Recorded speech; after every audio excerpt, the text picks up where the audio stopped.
আসসালামু আলাইকুম। স্বাগত জানাচ্ছি নতুন একটি ভিডিওতে। আমরা একটা গুরুত্বপূর্ণ অঙ্ক দেখব। ১১ থেকে ২০ গ্রেড চাকরি পরীক্ষার জন্য কোনো আসল ৩ বছরে মুনাফা আসলে ৫,৫০০ টাকা হয়। মুনাফা আসলের ৩/৮ অংশ হলে আসল ও মুনাফার হার নির্ণয় করো। এই যে অঙ্কটা এখানে বলছে কি মুনাফা কি বলছে? আসলের ৩/৮ অংশ। মুনাফাটা কত? আসলের এত অংশ। তাহলে আমরা লিখতে পারি সমাধান করতেছি, ঠিক আছে? মনে করি আসল কত? ধরলাম যে আসল ৮ টাকা। এই ফ্র্যাকশনটাকে ভাঙার সুবিধার্থে, ঠিক আছে? ৮ টাকা। ওকে। তাহলে আমাদের মুনাফা কত হবে? মুনাফা কি বলছে? মুনাফা বলছে কি আসলের এত গুণ। আসল এত ইন্টু কত গুণ? ৩/৮ অংশ। ৮ কাটা দিলে ৩ টাকা। এটা কি আমার মুনাফা। এখন মুনাফা আসল কত হবে? এখানে মুনাফা আসল এত টাকা হয় ৩ বছরে। সো আমাদের কি আনতে হবে? মুনাফা আসল এই টাকার কি হবে? মুনাফা যোগ হচ্ছে কি মুনাফা আসল আর কি মুনাফা আসল হবে কি ৮ যোগ ৩, ৮ ৩ ১১ টাকা। ঠিক আছে? তো মুনাফা ১১ টাকা হলে আসল কয় টাকা হচ্ছে? আমাদের যেহেতু আসল বের করতে হবে। তো মুনাফা আসল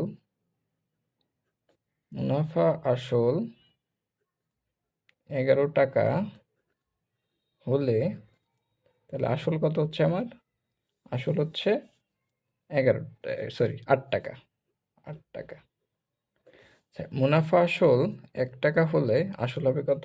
৮/১১ টাকা। আমাদের এখানে মুনাফা আসল কত আছে? ৫,৫০০। তো ৫,৫০০ টাকায় কি হবে? আসল কত হবে? ৮ ইন্টু হচ্ছে ৫ এত ভাগ হচ্ছে ১১। ৫ ১ ৫৫, ৫ ৮ ৪০, তার মানে হচ্ছে ৪,০০০ টাকা। ৪,০০০ টাকা আসল। সো এখানে মুনাফা কত হবে? এগুলো ৩ বছরের মুনাফা কত হবে? আসল থেকে আমরা কি করব?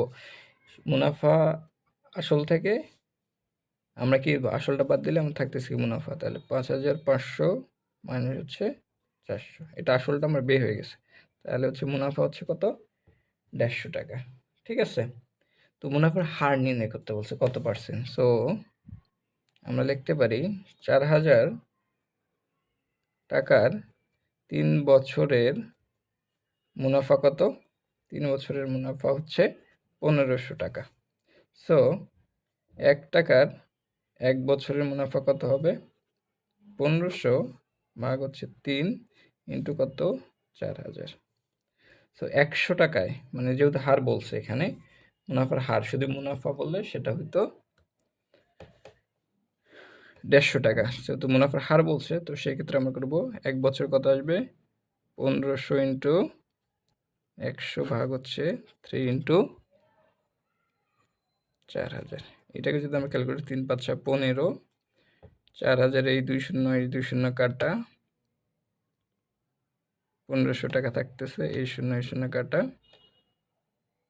৩ ৫ ১৫,